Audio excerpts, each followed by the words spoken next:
So, Sushma, the categories of waste as recommended by the experts, for us to keep in mind while doing the segregation is firstly, it is the organic waste which comes from the kitchen and which can be composted. The second is the recyclable paper and plastic, which actually has to be dry to enable recycling, like milk packets, etc. So, these have to be rinsed and kept.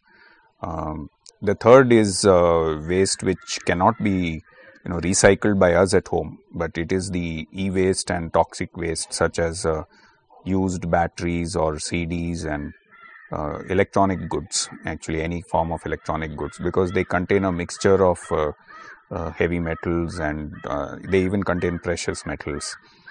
The last category is waste which we just cannot handle at home. So it could be the wet plastic maybe, or we could be having some kind of say baby diapers or things like that which are soiled, so they cannot be handled at home. So that amount in terms of volume will be very small, and we have to cart it away to the landfill area.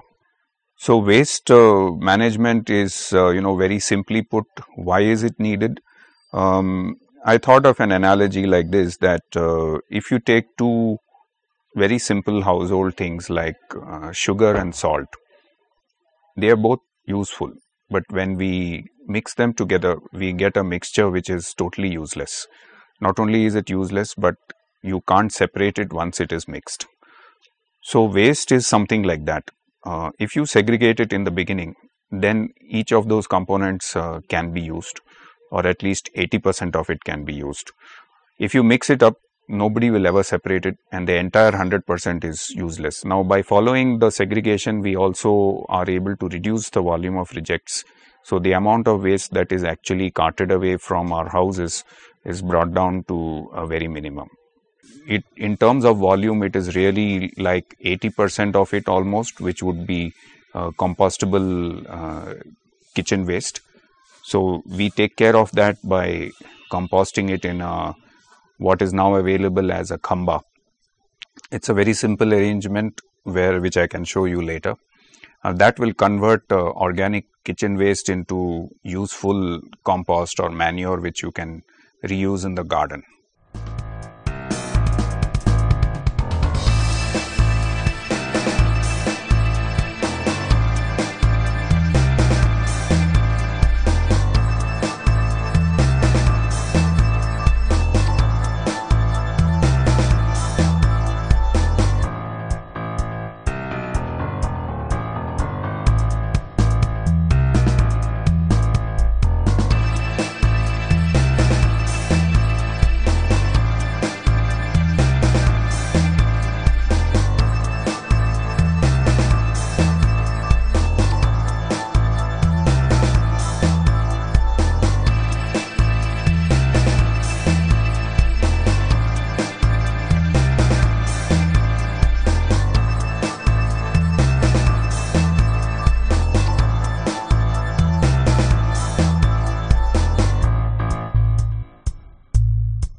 Now, what do we do with the compost?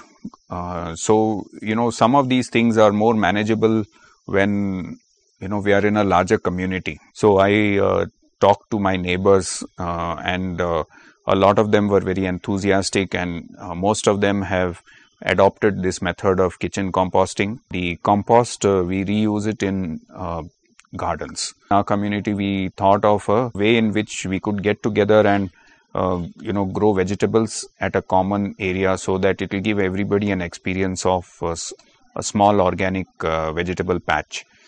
Now, if I try to handle this waste management by myself as an individual, then there are certain logistic problems, like who will manage my composting unit every day? I might be busy, I may not have time. Who will take away my small quantity of plastic and paper? The local recycler may not find it very attractive to come and take away my waste every week or every month, because the quantity is very small. So I tried to get my community involved in it, and We got a lot of cooperation from all the residents here. So we are now managing it at, you can say, at the complex, at the residential complex level.